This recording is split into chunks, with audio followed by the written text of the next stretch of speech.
My wife demanded I give half my daughter's college fund to my stepson. When I refused, she went behind my back and did something illegal that destroyed our marriage. I, 42M, have been married to my wife Pamela, 39F, for 6 years.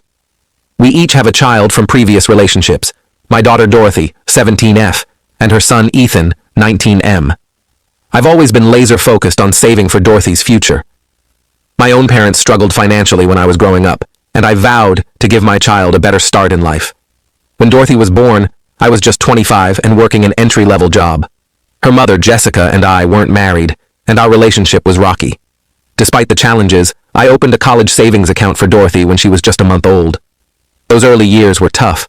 Jessica and I split up when Dorothy was 2, and I became a full-time single dad.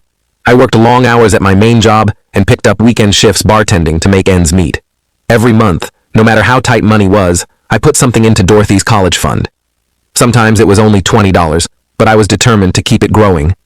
As Dorothy got older, I explained to her why I was working so much. I wanted her to understand the value of education and planning for the future. We'd sit at the kitchen table counting the coins from my tip jar to add to her fund. It became our special ritual. By the time I met Pamela, when Dorothy was 11, there was a substantial amount saved up. Pamela was impressed by my financial discipline. She told me about her own struggles with money. Her ex-husband had racked up a lot of debt in her name, leaving her in a precarious position when they divorced. Because of this, Pamela was wary of combining finances. We agreed to keep our money separate, which worked well for us. Pamela's son, Ethan, was 13 when we got married. He's a good kid, but we've never quite clicked the way I'd hoped. He has a close relationship with his dad, who he sees every other weekend. I've always felt more like a friendly uncle to Ethan than a stepfather. Still, I've tried to be supportive and include him in family activities. Over the years, I noticed that Pamela wasn't really saving for Ethan's future. She makes good money as a real estate agent, but she tends to spend it on designer clothes, fancy vacations, and redecorating the house. I gently suggested a few times that she might want to start a college fund for Ethan, but she always brushed it off, saying there was plenty of time. Dorothy is graduating high school next year and starting to look at colleges.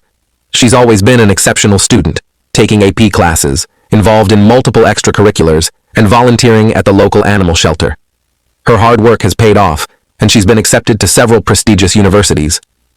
Last week, I sat down with Dorothy to go over her college fund. I wanted her to understand exactly what resources she had available as she made her decision. When I showed her the balance, her eyes went wide. "Dad, is this real?" she asked. I nodded,